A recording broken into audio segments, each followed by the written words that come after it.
This is a very big moment. Israel believes that it needs to evacuate 1 million people, okay, out of an area called Rafah in southern Gaza because of an operation it needs to do to root out the rest of Hamas's leadership. Is this possible? Maybe. Is it likely? Is it fraught? Nearly half of all the Gazans have been crammed into Rafah since the war began. An aid group says that an invasion there could cause the region to turn into a zone of bloodshed. Is it worth the risk? We have our man on this, okay? One of the foremost experts on urban warfare, chair of urban warfare studies at West Point's Modern War Institute, John Spencer. Thank you for joining me, brother, especially on Friday. Is this a worthy risk? Can they do this? Absolutely, they can do it. They've shown that they can do it, and they've shown that this is necessary.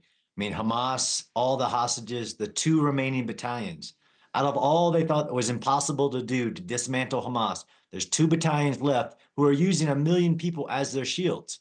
Is it possible? Absolutely. The IDF have shown, they've actually written a book on how to do this. You can actually do a technique called bite and hold, where they bite a small portion of the cities, because you're talking about multiple cities in that Rafah region. And that picture was of the humanitarian zone, which is separate to where the actual Hamas are believed to be. It'll be very difficult. It'll be very complex, very risky. But in order to achieve both the missions, it has to be done.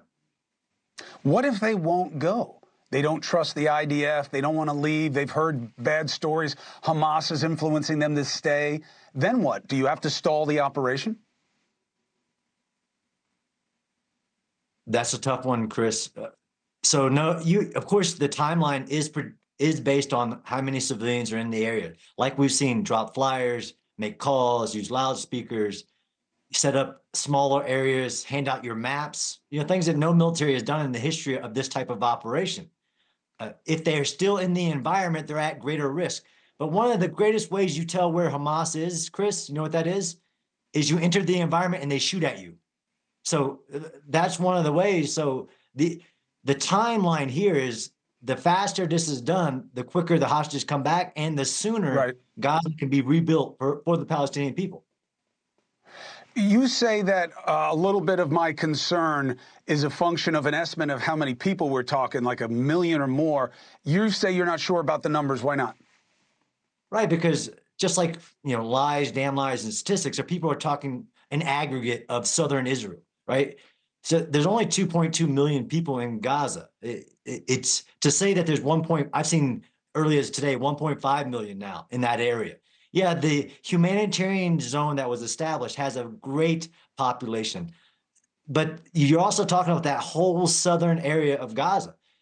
We haven't seen an unpopulated area. That would mean that there's very little people left in northern Gaza, in Khan Yunis, which during the ceasefire, Chris, Hamas sent civilians into, despite the IDF saying don't go there. They populated 300% of what it was before the war just to make the IDF's job harder. They're using those human shields that we know they do.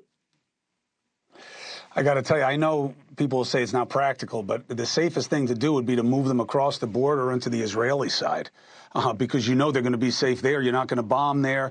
But I understand why they don't want to do it. But I got to tell you, if this goes south, John, it is going to be bloodshed, and it's going to be political bloodshed as well. Hey, thank you for watching. Please go to newsnationnow.com, newsnationnow.com, and you can find NewsNation on your television provider. And don't forget to click the red subscribe button down below.